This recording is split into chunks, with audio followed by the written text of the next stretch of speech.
Vila Matilde abraça cada um de nós, cada um de vocês. Pegue sua Bíblia, alguns a têm da maneira tradicional, eu ainda prefiro assim, eu gosto de grifar, escrever no rodapé, mas tem gente tão ocupada no dia a dia, no metrô, por aí, no celular, pode usar, pastor, use, está ótimo. Pastor, eu estou com o meu tablet, tudo bem, só que se você estiver com o celular, coloque no módulo avião, tá bom?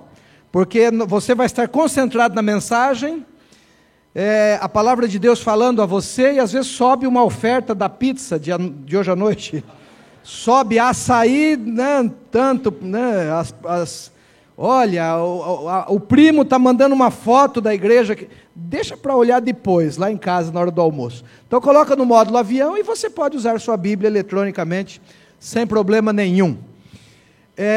O sermão de hoje, eu vou pedir para os meninos lá do audiovisual já colocarem. Dificilmente a gente usa slides sábado de manhã, eu particularmente não gosto, mas faz bem para as crianças, para algumas pessoas que estão chegando agora, não estão acostumados com um sermão, e se torna mais didático ele acompanhar ali. Nós temos alguns propósitos para a mensagem de hoje. Eu anotei ali alguns propósitos. O primeiro propósito é enaltecer e aumentar a nossa confiança no texto bíblico.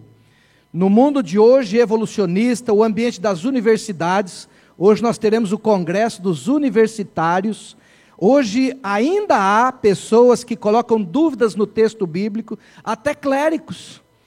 Há pouco tempo atrás, a maior autoridade eclesiástica do mundo, que mora no Vaticano, disse que os primeiros 11 capítulos de Gênesis não é para ser levada tão a sério no pé da letra, é mais alegórico.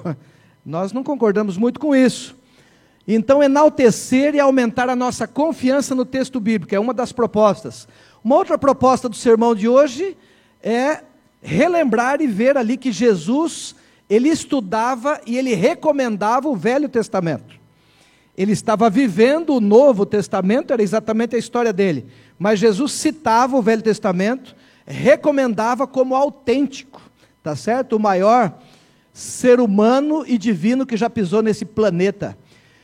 Um outro propósito é crermos ainda mais no poder da oração. Tivemos oração intercessória, temos um culto de oração, temos semanas de oração, temos grupos de oração, né?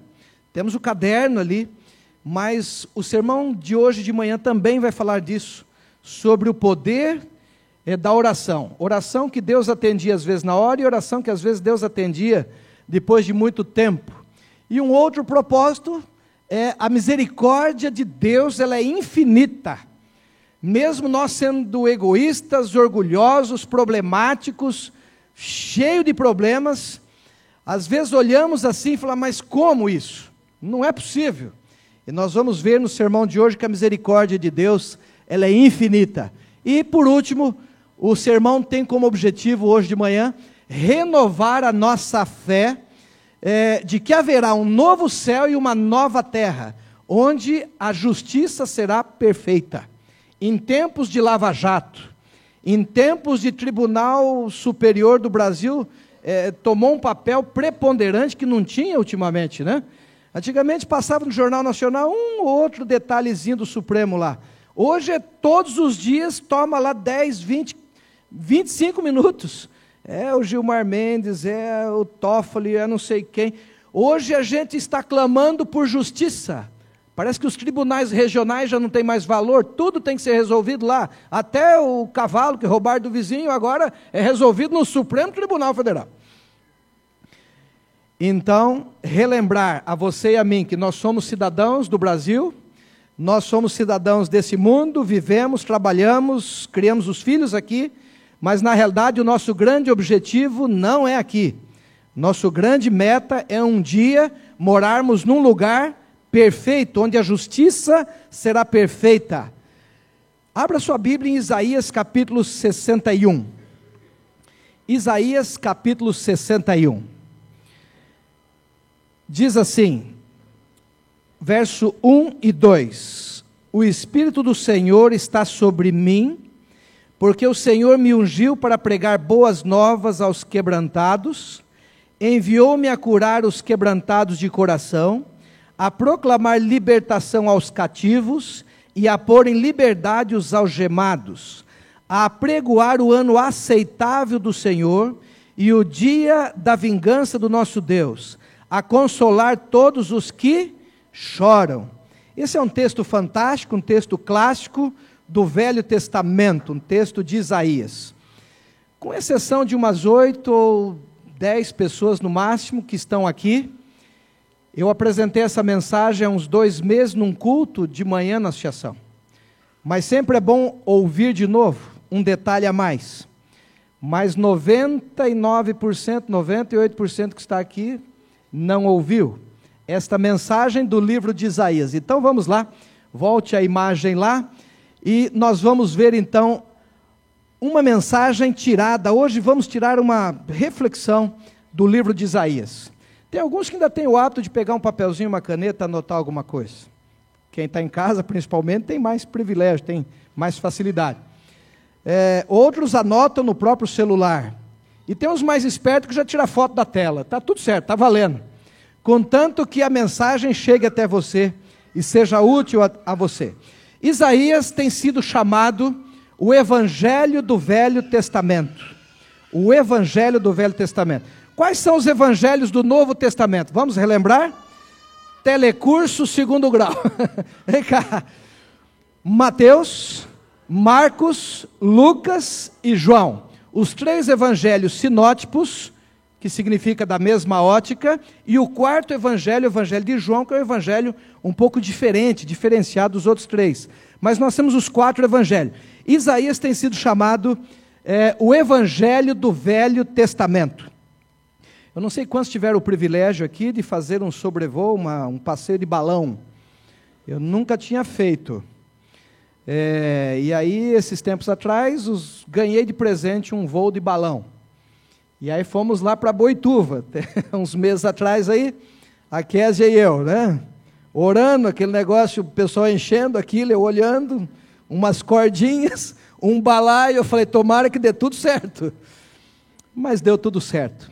É um voo tranquilo, 16 km por hora, 20, 18, 300 metros de altura, 200, às vezes baixava para 50, muito interessante. Tinha uns 13 balões naquele dia lá, naquela manhã. Mas nós vamos fazer um sobrevoo de balão sobre o livro de Isaías. Na faculdade de teologia demora-se 4 meses e meio, 5 meses essa matéria. Aqui nós vamos fazer em 30 minutos, e olha lá, né?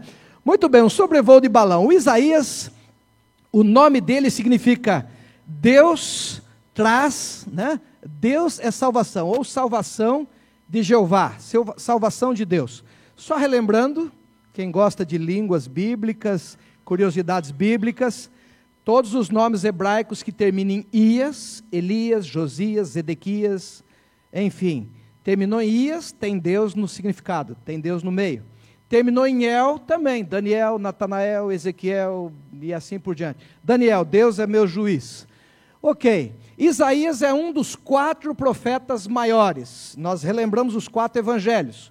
Vamos relembrar agora os 4 profetas maiores. Isaías, Jeremias, Ezequiel, Daniel. Alguns dizem assim, pastor, por que um é profeta maior, outro é profeta menor? Um tinha 1,95 m, pesava 100 quilos, o outro tinha 1,60 m, pesava 50 quilos. Não é isso, estou brincando. Alguns dizem assim, não, é porque o livro é maior. Então, Isaías tem bastante capítulo, Ezequiel tem bastante capítulo e o Jonas tem poucos. Não. Zacarias tem 14 capítulos e Daniel tem 12. Zacarias é profeta maior, Zacarias é profeta menor, Daniel é profeta maior. O texto, o tanto que escreveu conta, mas não é só isso. Uma das coisas que conta para distinguir um profeta maior de um profeta menor é o tempo de ministério. Isaías foi profeta por 59 anos, mais ou menos. Tá certo? Jeremias foi profeta a vida inteira. O que eu citei, Jonas, poderia ter citado Joel, poderia ter citado outros, Naum, mas foram pessoas que foram chamadas para um momento. Jonas foi chamado, fugiu, Deus o trouxe de volta, ele foi para a Síria, para Nínive, pregou, ficou lá no morro esperando a cidade ser destruída, Deus não destruiu, ele voltou, e depois a Bíblia não fala mais nada de Jonas. Foi uma época da vida dele. O profeta maior, ele tem a vida inteira no ministério profético. A Bíblia fala que Isaías dava um pouquinho da família dele. Isaías era casado, a Bíblia fala, está ali os textos, se você quiser conferir. Ele tinha uma esposa, e a Bíblia fala que ele tinha alguns filhos. Pelo menos 2 deles é mencionado, inclusive alguns nomes meio interessantes, diferentes, né? Então, a família de Isaías. Uma outra curiosidade, Isaías, ele era de família real, de sangue real, era da aristocracia do povo hebreu, do povo de Israel. O pai dele chamava-se Amós, não é o profeta Amós, é um outro. Esse Amós, pai de Isaías, era primo, pelo que tudo indica, do rei Uzias. Então ele era de alguma forma parente de família real ali. Embora ele morasse na capital, embora ele morasse em Jerusalém, ele conhecia muito bem a geografia do país dele. É importante mesmo você, paulistano, conhecer a nossa geografia. De vez em quando algumas pessoas encontram comigo e ainda falam assim: você trabalhou no Mato Grosso? Eu falo: não, eu trabalhei no Mato Grosso do Sul. Desde 1977 é 2 estados, mas muitas pessoas com título superior ainda não divide. Que coisa incrível. Goiás e Tocantins e assim por diante. É bom você conhecer o básico da geografia. 1/3 dos americanos não consegue achar o mapa dos Estados Unidos no globo terrestre. 1/3 dos americanos não consegue. Você dá um globo para ele e fala: onde é os Estados Unidos? Não sabe onde é. Porque ele só vive olhando para ele, para dentro. Então é o seguinte, Isaías morava na capital, que não era uma cidade tão grande, tinha 35 mil habitantes, Jerusalém. Mas naquela época, 35 mil habitantes era uma boa cidade. Hoje é uma cidade pequena. Na época das festas, ia para 350 mil habitantes, 400 mil habitantes. Mas depois todos voltavam para os seus sítios, suas chácaras, seus vilarejos, suas aldeias, e a cidade voltava a ter 35 mil habitantes. Isaías conhecia a flora, ele fala das plantas, das flores, a rosa de Saron, ele fala da murta, ele fala do narciso, e ele fala também da zoologia, dos animais. Ele conhece o país onde ele morava, é uma pessoa que conhecia bem ali a sua região. Nós já lemos o texto de Isaías 61, que é um texto clássico, nós vamos ver já, guarde por enquanto essas palavras que nós lemos, elas voltam já. Isaías tem sido considerado a miniatura da Bíblia. Caro internauta, olha que coisa interessante. Uma miniatura da Bíblia. A Bíblia tem 66 livros. Isaías tem 66 capítulos. A Bíblia tem 39 livros no Velho Testamento. E a Bíblia tem 27 livros no Novo Testamento. Interessante que o livro de Isaías é dividido em 2 partes. Olha uma coincidência. Os primeiros 39 capítulos de Isaías falam de história, de batalhas, de nações, de reis, de impérios, de ameaças. Os amonitas, os edomitas, enfim, os amonitas, o povo filisteu, a Síria, Babilônia, e o livro vai narrando a maior parte da história. Tem coisa do Messias, mas 90% é história. Porém, os últimos 27 capítulos de Isaías falam da esperança de um Messias que viria, de um futuro glorioso para Israel, literal e espiritual. Fala de um novo céu e de uma nova terra. E os últimos 2 capítulos falam do Apocalipse de Isaías, que parece João que está escrevendo. E quando João escreve, parece que Isaías está escrevendo. Logicamente, João leu Isaías.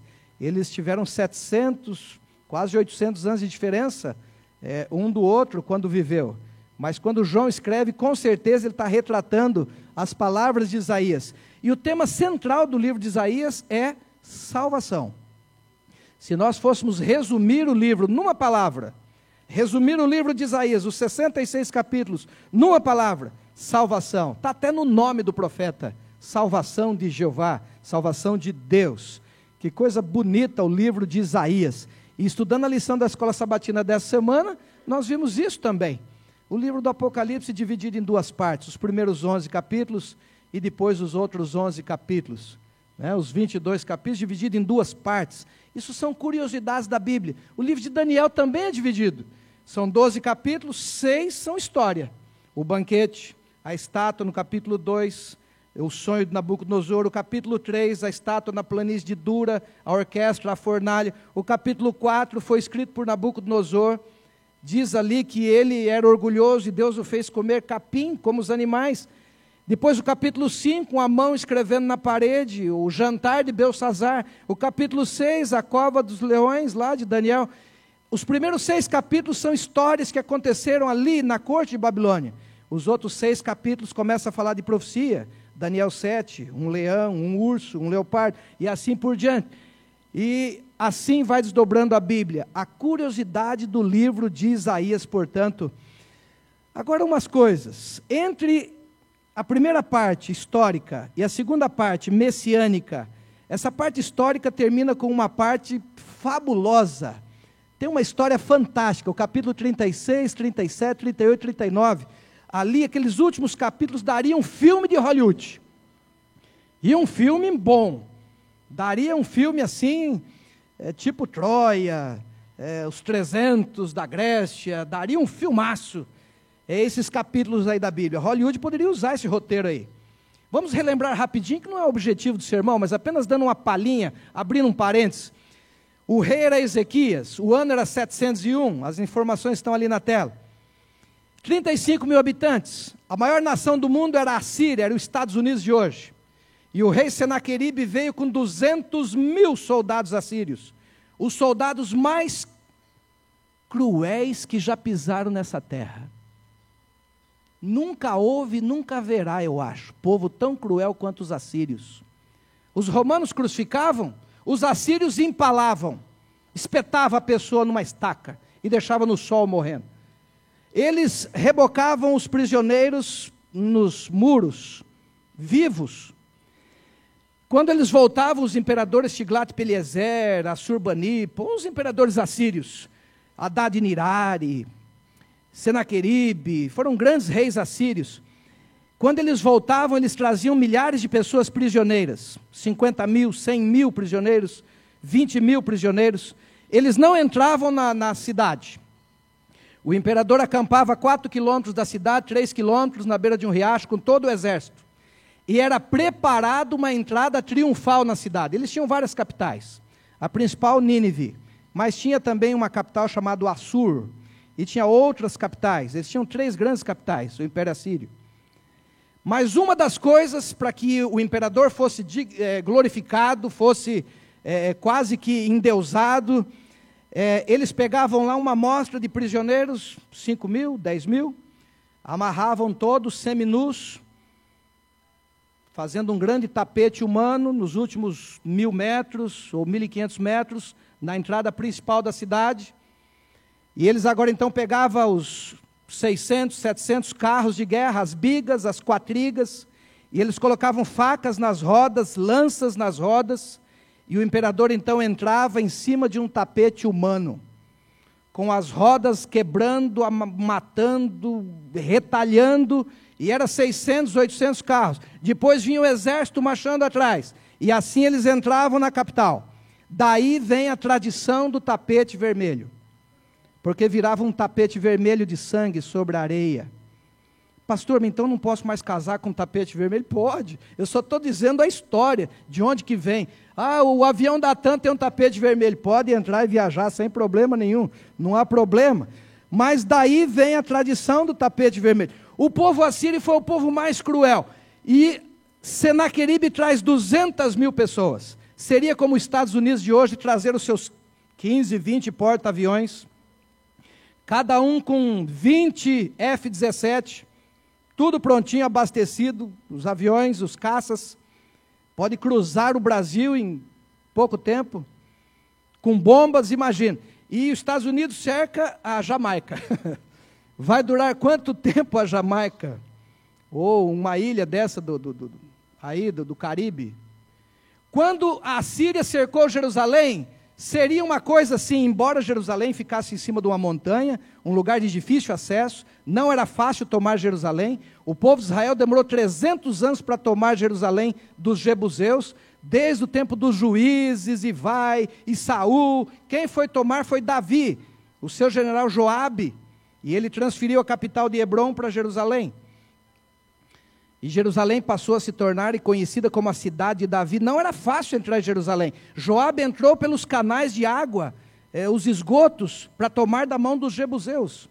Em cima de uma colina, ainda muros enormes. Mas 200.000 soldados assírios não seria tão difícil. E a Bíblia diz que eles estavam todos ali. Agora veja a primeira lição. Isaías estava fora dos muros ou dentro? Isaías estava dentro da cidade. Pastor, mas ele não era um profeta, não era um homem de Deus, Deus não falava com ele, ele tinha esposa e filhos, Deus não poderia ter avisado Isaías, uns 30 dias antes, 40 dias, pega a mochila, pega a barraca e vai bem longe, 50, 100 quilômetros, acampa lá, porque Jerusalém vai ser cercada. A teologia da prosperidade não prega esse sermão, porque eles dizem, você está bem com Deus, está tudo certo, dando suas contribuições, nada vai te abalar. Agora, se não é porque você não está sendo fiel. Isaías era fiel, mas Deus não falou para ele que a cidade ia ser cercada. E a cidade foi cercada. Mas Deus procurou Isaías e falou para Isaías, Isaías, fique tranquilo, Senaqueribe não vai pisar dentro da cidade. Isaías, a esposa e os filhos ali. E Isaías foi até o rei Ezequias, tranquilizou o rei Ezequias, falou, Deus falou que não vai tomar a cidade. Mas Isaías é 200.000, dá uma olhadinha aqui no muro. Eu não tinha binóculo, mas dá uma olhada, é um acampamento, é um campuri enorme, tem 200.000, olha, dá uma olhada no soldado assírio, você já sabe o que eles fazem com os prisioneiros. Isaías falou, fique tranquilo. E a Bíblia diz ali em Isaías que um anjo de Deus desceu, um anjo, e naquela madrugada, 185.000 soldados assírios foram mortos. População de Araçatuba, 185.000, muito mais que a população que estava dentro da cidade. Que história fantástica, isso daria um filme tremendaço aí. Isso um anjo só. Deus tem miríades e miríades de anjos, Deus tem milhares de anjos, Deus tem legiões de anjos. Quando Pedro pegou a espada e cortou a orelha do soldado Malco, a Bíblia não fala o nome dele, mas a tradição diz que era Malco, o soldado do sumo sacerdote. Jesus falou, Pedro, pegou a orelha, botou no lugar, falou, Pedro, eu poderia orar ao Pai, ele mandaria legiões de anjos, mas isso não é o caminho, não é por aí. Uma legião era composta de 6.000 soldados, uma legião romana, 6.000 soldados, Roma chegou a ter 140 legiões, que coisa, 140, veja, lá em Jerusalém tinha um destacamento, não era nem uma legião, tinha uma corte lá, 600.000 soldados na região ali. Imagina, Deus mandou um anjo. Se um anjo fez um estrago desse, na volta de Jesus, que ele vai vir com todos os anjos do céu. Você já parou para pensar nisso? Que estrondo, que barulho, tocando trombetas, e eu quero estar em pé naquele dia.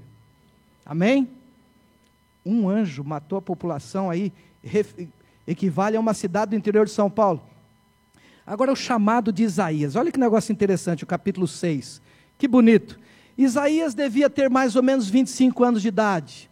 Ele diz que foi nos dias do rei Uzias, no ano da morte do rei Uzias. No capítulo 1, verso 1, ele fala isso. Mas ali no capítulo 6, ele fala realmente do chamado dele. Isaías estava onde? Na igreja. Isaías se considerava alguém santo? Não. Deus aparece para ele numa visão maravilhosa, uma teofania. Teofania é a palavra teológica para descrever uma aparição de Deus. A Bíblia fala de várias teofanias. Para Moisés na sarça ardente, para Elias quando subiu num carro de fogo, várias teofanias. Isaías presenciou uma teofania. E ele viu Deus, as vestes de Deus, o trono móvel de Deus, os serafins. E Isaías falou, eu vou morrer. Eu vi Deus, eu vou morrer, eu sou indigno, eu moro no meio de pessoas pecadoras, de lábios impuros, eu sou impuro. Olha uma lição aí, a humildade de Isaías. E uma outra lição, Tem gente que diz assim, pastor, eu sou pecador, eu tenho problemas, eu vou deixar de ir na igreja da Vila Matilde, na Penha, no Belém, no Tatuapé, eu vou parar na igreja. Se você tem problemas e dificuldades, se você se sente fraco, se você se sente longe de Deus, se você enfrenta dificuldade, você que me ouve em casa, a vários quilômetros daqui, o seu lugar é na igreja. Procure a igreja mais próxima de você. Isaías se considerava pecador, de lábios impuros, mas o anjo pega uma brasa do altar e toca nos lábios de Isaías. E Deus diz para ele assim, você foi purificado, seus pecados estão perdoados. Isaías estava no templo, na igreja. A igreja é lugar de pessoas com defeitos, com problemas, mas que reconheça que realmente precisa de Deus. E agora olha que negócio interessante, e Deus, a trindade, a divindade, um pergunta para o outro, a quem enviaremos? E Isaías, um jovem de 25 anos, ali no templo, teve os lábios tocados por uma brasa do altar, imediatamente o que ele fala? Envia-me a mim, eu vou. E Deus diz, eu te constituí profeta, entre as nações, você vai ser uma bênção. E é o chamado de Isaías. Que beleza o capítulo 6. Uma das visões mais extraordinárias de Isaías. Ele diz assim, no ano do rei Uzias, que morreu o rei Uzias, eu vi o Senhor assentado num alto e sublime trono, as abas das suas vestes enchiam o templo, acima dele estavam serafins, cada um deles tinha 6 asas, com 2 cobriam o rosto, com 2 cobriam os pés, com 2 voavam. Deus tem o seu trono fixo no santuário celestial. Estudamos essa semana na lição da escola sabatina. O santuário de Deus que está no céu. O rio da vida nasce nesse santuário. Eu creio que é o centro da nova Jerusalém, que é o centro da nova terra, que vai ser o centro do universo. Quando Deus estabelecer a nova Jerusalém nesse planeta aqui, aí Ptolomeu vai ter razão. Sistema geocêntrico. Hoje não é. Hoje o universo gira em outro lugar, mas um dia todos os astros do universo, todas as galáxias vão girar em torno desse planeta aqui, porque Deus vai trazer a capital do universo para esse planeta aqui. Como Juscelino mudou a capital do Rio de Janeiro para Brasília, Deus vai trazer e estabelecer aqui, e Deus tem o seu trono no santuário celestial. Que lindo deve ser o santuário celestial, mas Deus tem um trono móvel. Deus tem um trono para viajar. Olha que chique. Que carros são os mais badalados hoje? A Lamborghini, a Ferrari, que mais? Me ajuda a lembrar aí os nomes, né? A Maserati, né? Os carros. Se Deus encostasse o trono móvel dele no salão do automóvel da Alemanha, do Brasil, no AMB, da Europa, na Itália, todos os outros automóveis ficariam no chinelo, perto do trono de Deus. O trono de Deus é um negócio bonito, põe lá de volta. Ezequiel teve uma visão também, igual Isaías, foi o mesmo trono, e ele diz que tinha 6 anjos, tinha os serafins, e ele diz que tinha rodas dentro de rodas. Ezequiel descreve, dá uma olhada em Ezequiel, rodas girando dentro de rodas. A engenharia tem dificuldade de explicar isso, como que era. A Bíblia diz que uma carruagem veio buscar Elias, o único que viu foi Eliseu. Eliseu viu isso, ele contou para alguém, dos estudantes ali na escola dos profetas, e alguém escreveu, que Deus veio buscar Elias num carro de fogo, uma carruagem. A gente até cantava hinos, né? Vem logo minha carruagem, não cantava? Heritage Singers Quartet cantava. É o trono móvel de Deus. É a minha teoria, não posso provar isso, mas eu na eternidade, que coisa bonita. Eu quero viajar com Deus, pelo menos alguns anos-luz nessa carruagem. Deus chegar para a gente assim no sábado, depois do almoço, na eternidade, e falar, ó, hoje o culto jovem vai ser na galáxia de Andrômeda, e nós vamos tudo para lá. Eu falo, olha, eu quero ir com o senhor, pelo menos um pedacinho. Que coisa boa, né? Sentar no trono de Deus, Apocalipse 3, 21, vai conceder sentar ali. Bom, a visão dele, no capítulo 1, verso 1, ele diz que ele recebeu essa visão na época do profeta Uzias, Jotão, Acás e Ezequias. ele menciona 4 reis de Israel. Rei Uzias, já era um rei bem idoso, Isaías era bem jovem, quando ele foi chamado. Ele diz que foi chamado na morte do rei Uzias, no ano da morte do rei Uzias. Quem foi Uzias? Uzias foi o segundo rei que mais reinou em Israel. O primeiro foi Manassés, 55 anos. E de quebra foi o pior. Eu vou fazer uma pergunta para Deus quando chegar na eternidade. Eu tenho algumas perguntas, mas uma delas é: por que vaso ruim não quebra? Às vezes a gente reclama dos nossos governantes e tal, né? Manassés foi o pior rei, e foi o que mais governou. 15 anos a mais que Davi. Davi governou 40, ele governou 55. Mas Uzias foi o segundo que mais governou, 52. Uzias começou tudo bem, o começo do reinado dele foi tudo bem. Uma lição para você e para mim: não basta começar bem. Você entrou num cargo esse ano, você entrou num emprego, numa faculdade, teu casamento, em tudo na vida, um empreendimento. Começou bem? Continue, cada dia construindo para continuar bem. Manutenção da felicidade, manutenção da fé.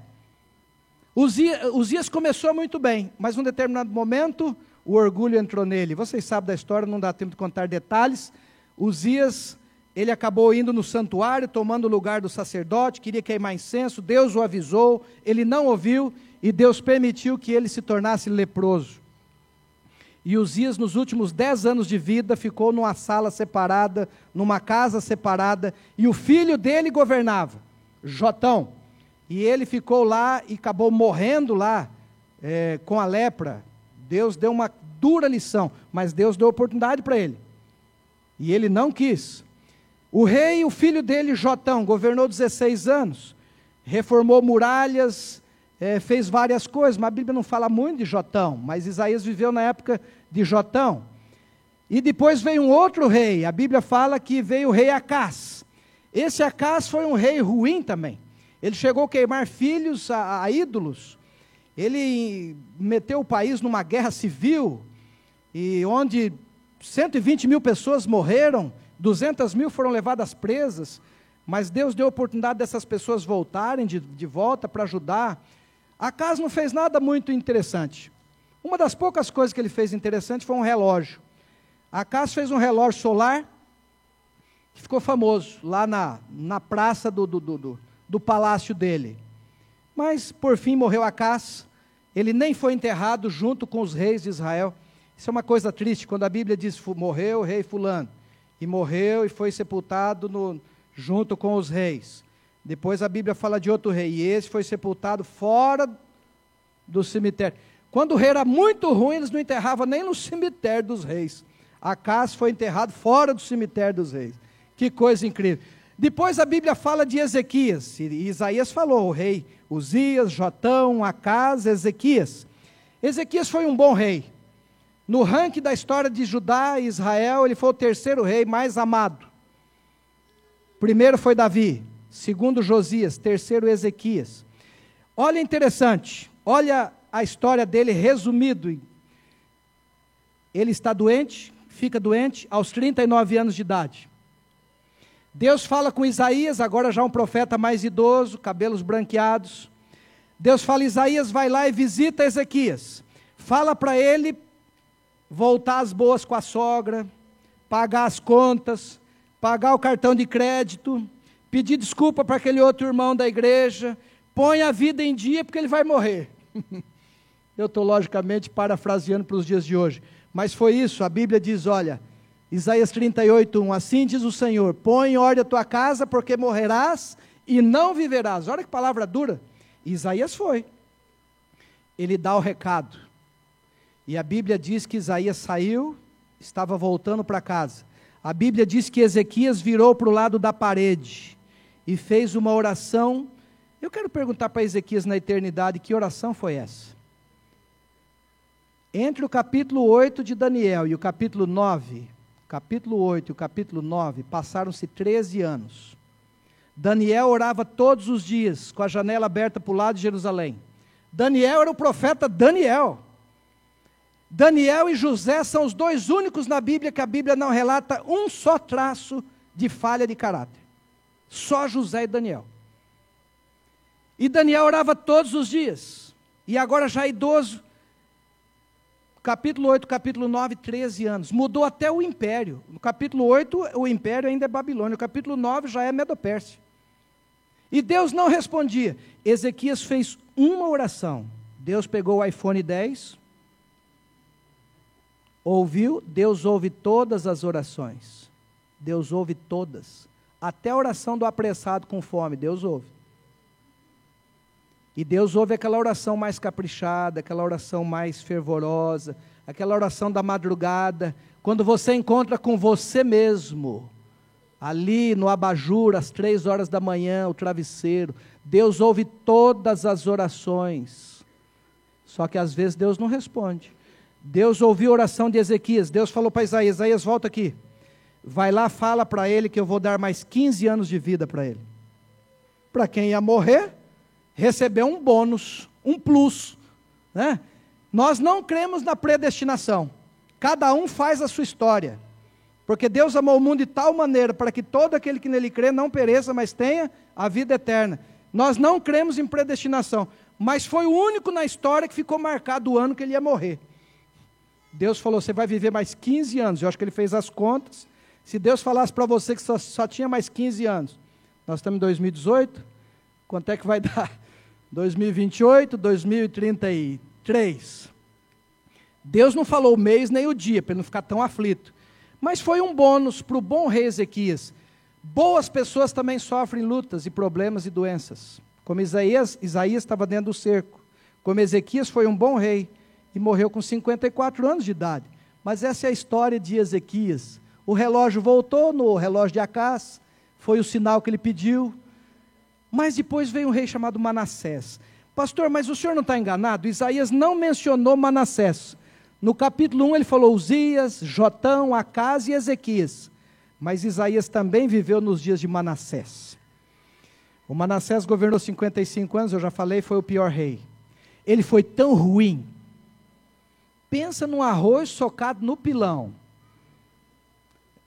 O Manassés foi um camarada ruim. Ele foi tão ruim que Deus permitiu que o pessoal invadisse. Manassés foi levado preso para a Babilônia, e ele ficou preso lá na Babilônia. Tudo indicava que o final da história de Manassés seria ali. Mas eu disse no começo do sermão que a misericórdia de Deus é infinita. E mesmo Manassés, um dos piores reis de Judá, ele se arrepende, ele ora, pede perdão para Deus, e a Bíblia diz que Deus ouviu a oração de Manassés lá em Babilônia, preso. Ele foi preso, amarrado, acorrentado, puxado como um animal. Deus fez aquilo para ele se arrepender. E ele se arrependeu, pelo que tudo indica. E Manassés teve a oportunidade de voltar e reassumir o trono. Como Deus é maravilhoso. Se Deus perdoou Manassés, restituiu a vida de Manassés, restituiu o trono de Manassés, o que Deus não pode fazer por você e por mim, aqui e você que me ouve na internet? O que Deus pode fazer por você? A misericórdia de Deus é ilimitada, a graça de Deus. Só que o Manassés, um pouco antes de se arrepender, antes de ir preso, a Bíblia fala na Galeria da Fé, falando de mártires, Paulo escrevendo diz, alguns foram açoitados, apedrejados, e ele menciona ali, alguns foram cerrados no meio. Por que Paulo diz isso? Porque Manassés, eu não consegui uma figurinha mais bonita, quem tiver me manda, estou procurando. Mas uma das coisas que Manassés fez foi mandar cerrar Isaías no meio. Cadê a teologia da prosperidade pregando a morte de Isaías? Não prega. Isaías foi fiel a vida inteira, foi um profeta de Deus, fez tudo bonitinho. Quando estava prontinho para ir para o NASP, Engenheiro Coelho, plantar um pé de pitanga, outro de jabuticaba, brincar com os netos, já estava tudo pronto, o IAJA, Instituto Adventista de Jubilação, né? Estava tudo direitinho, não era isso? 84 anos de idade, ele ganhou como prêmio um serrote no meio. Deus nunca prometeu para você, e Deus nunca prometeu para mim, ó, você vai ser fiel, tudo bonitinho, tua vida vai ser um mar de rosas. Não, nessa vida tereis aflições. Jesus despedindo dos discípulos, ele foi realista. vocês vão ser perseguidos, injuriados, maltratados, serão chamados diante de tribunais, por fim vocês vão morrer. Mas quem perder a vida, perder a sua vida nesta vida aqui, vai o quê?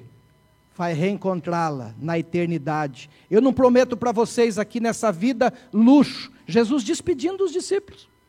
São João capítulo 14, 15, 16. Vocês vão se lascar, em outras palavras. Vocês vão passar por poucas e boas. Mas o que eu garanto para vocês é que o meu reino não é aqui. O meu reino é na eternidade. E lá eu garanto para vocês. A prosperidade que Deus promete não é aqui. Tua empresa quebrou, irmão, na crise? Fique firme com Deus. Sua família está passando por problemas? Fique firme com Deus. Família de pastor também passa por problemas, por lutas, por dificuldades. Não é porque é pastor. Fique firme. Às vezes um bebeu, fumou, comeu tudo errado, morre com 100 anos. O outro nasceu só comendo beterraba, suco de cenoura, soja, justificação pelo glúten, e aí tem câncer com 40 anos. Claro que a estatística diz que quem come certo vive mais, e é por isso que a gente é adventista, com a filosofia de vida adventista. A melhor filosofia de vida, e o povo que mais vive na terra é o adventista, junto com o japonês lá da ilha de Okinawa. Isso todo mundo já sabe, os cientistas. Mas tem as exceções. Isaías foi cerrado no meio, coitado. Eu fico pensando na eternidade alguns encontros. Paulo com Estevão, sentado na mesa, o Estevão olha, mas você era o jovem Saulo?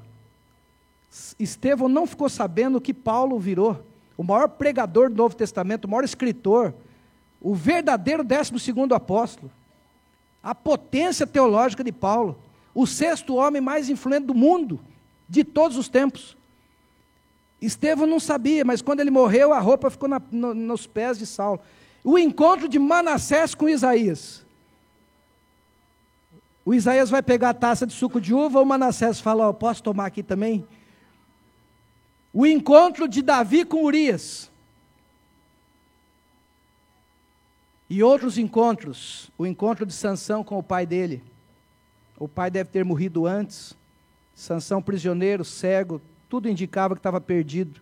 Os pais dele devem ter morrido nessa época. E na eternidade, o pai e a mãe de Sansão encontrar com ele. A misericórdia de Deus é ilimitada. A autenticidade do texto bíblico. Durante muito tempo, gente falava assim, a Bíblia não dá para ter confiança, pastor. Um que copiou do outro, que copiou do outro, que copiou do outro, é o Ctrl+C, Ctrl+V da Idade Média. Né? Um monge que copiou. Quantas cópias vieram? Quem garante que não erraram tudo, que o monge não tinha tomado um copo de vinho a mais, e errou aqui? E durante muitos séculos nós ouvimos da alta crítica esse negócio que o texto bíblico não merecia confiança. Em 1947, Deus começou a mudar essa história. Um menino cuidando de cabritos, moleque é moleque, jogando pedra aqui, jogando pedra ali, jogou uma pedra dentro de uma caverna, escutou um jarro quebrar, chamou o pai, que chamou o vizinho, que chamou uma autoridade, maior descoberta arqueológica do século XX, os manuscritos do Mar Morto. E entre aqueles potes de barro estava o livro de Esdras, parte do livro de Crônicas, porção de Salmos que os essênios tinham guardado nos potes 100 anos antes de Jesus viver e pregar nesse mundo. Estava guardado há 21 séculos. Mas tinha 2 livros de Isaías. Os 2 livros mais intactos eram os livros de Isaías. Que beleza! O livro que Jesus leu naquele dia, lá em Lucas 4,16. Indo para Nazaré, onde fora criado, entrou num sábado, segundo o seu costume, na sinagoga, e foi-lhe dado o livro do profeta Isaías, e ele leu aquele texto que diz assim, o Espírito do Senhor está sobre mim, e me ungiu para pregar a quem? Aos quebrantados de coração, pôr em liberdade os cegos, os cativos. E quando ele terminou, devolveu o livro para o diácono, e Jesus falou o quê? Hoje se cumpriram essas escrituras. Jesus cria no Velho Testamento. Que beleza, a autenticidade. 7,5 metros, 17 pedaços de couro de carneiro, né? Costuradas, guardadas desde o ano 100 a.C. Mas o pessoal foi dar uma olhadinha ali, foram dar uma olhada na autenticidade do livro, e as coisas, o livro de Isaías, dos essênios, do ano 100 a.C., 98% é igualzinho o Isaías que está na tua Bíblia aí, tudo bonitinho, e a alta crítica enfiou a viola no saco e foi para casa. Então a revista super interessante, a Galileu, a alta crítica, a Rede Globo, a televisão e os cientistas e os professores da USP e esse povo tudo tem sim que dar autoridade à Bíblia, porque a Bíblia se prova por si mesma, que é a palavra de Deus. E a Bíblia sempre teve razão. A arca tinha uma medida de comprido lá, 300 côvados, por 50 côvados de largura, por 30 de altura. Até hoje as embarcações, a engenharia naval, nunca descobriu medidas tão boas para se construir embarcações. A mesma proporção é usada da Arca de Noé. Foram buscar petróleo no Egito. Grandes empresas multinacionais do Texas compraram um monte de areia lá. Os egípcios pensaram, que americano bobo, comprar aqui, e compraram por mixaria. Fizeram contratos por décadas. E foram perfurar ali, e descobriram as melhores minas de petróleo do Egito. Aí perguntaram para o engenheiro, por que vocês compraram aqui? Não, porque a Bíblia diz que o cestinho de Moisés foi calafetada com betume. Se tem betume no flor da terra, imagina no subsolo. A Bíblia sempre teve razão.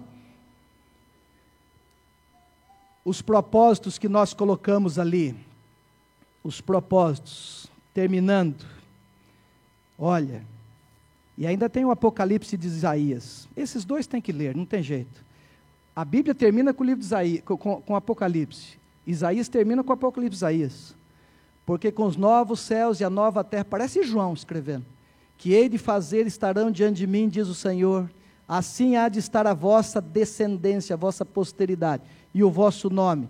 E será que de uma lua nova a outra, de um sábado a outro, virá toda a carne me adorar perante mim, diz o Senhor. Na eternidade não vai ter escola dominical. Na eternidade as reuniões serão sabáticas.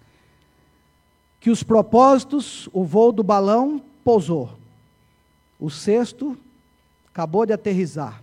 Que os propósitos do sermão de hoje possam ficar vivos na sua mente, pelo menos durante 7 dias, mas que seja mais, pelo menos, enaltecer a confiança no texto bíblico. Jesus estudava e recomendava o Velho Testamento, ele lia Isaías.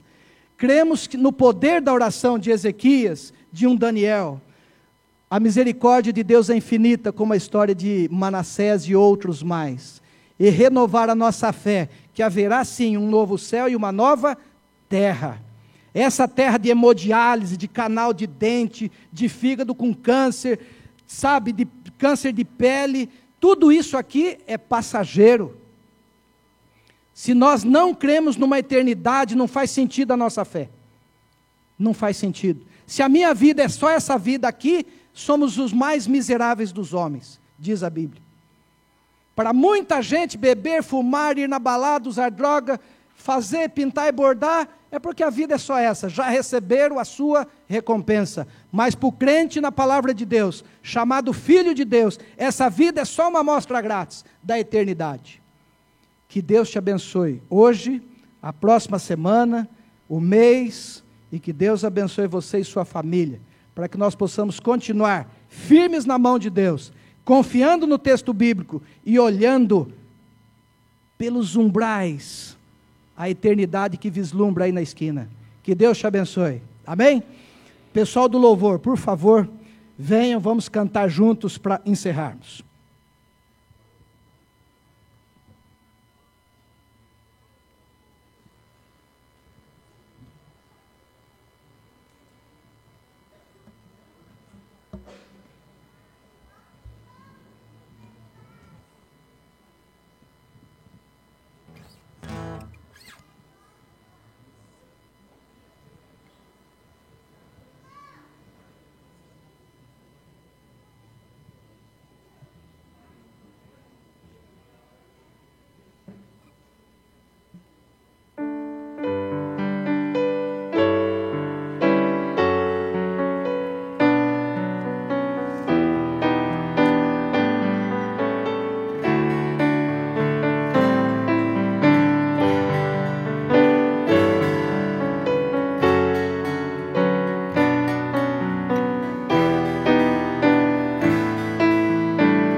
Amado Pai que estás nos céus, muito obrigado, Senhor, porque hoje faz um lindo dia em São Paulo, uma manhã de outono.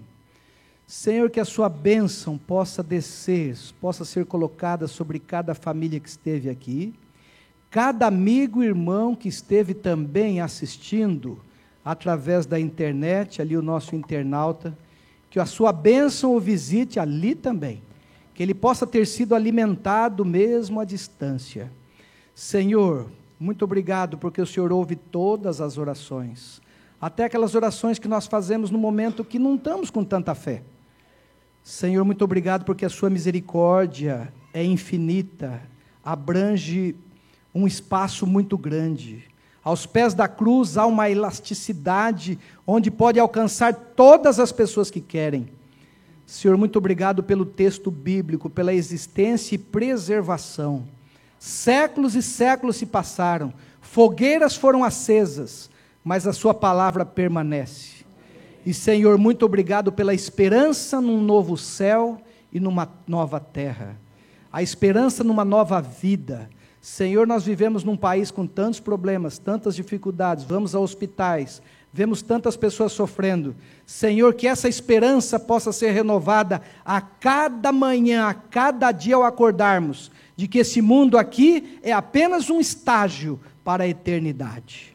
Senhor, que os seus filhos saiam com a sua mão protetora sobre eles, pedimos por Jesus, amém, Senhor.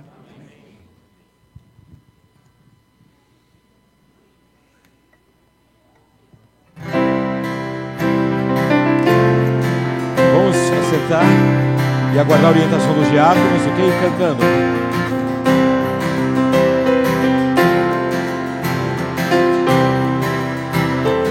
Organizado, orientado pelo diácono, ok? Senhor, em mim habitar, os céus serem teu. Quando eu sair deste lugar de Jesus,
permaneça em mim. Permaneça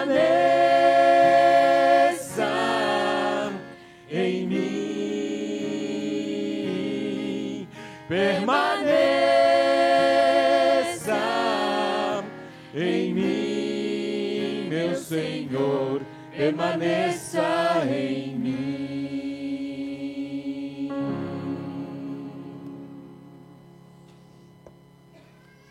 Ainda cantando nos braços de Jesus, ok?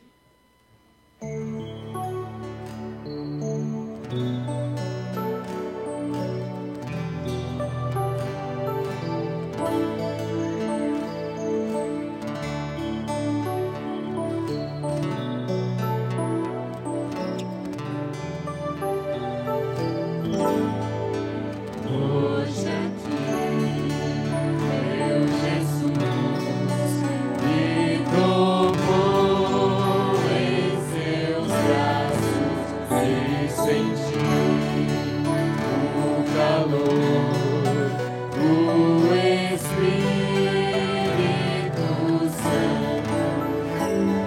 Vou em paz, pois o meu Deus ao meu lado vai ficar, e em breve sua face eu verei lá no céu. Hoje aqui, meu Jesus.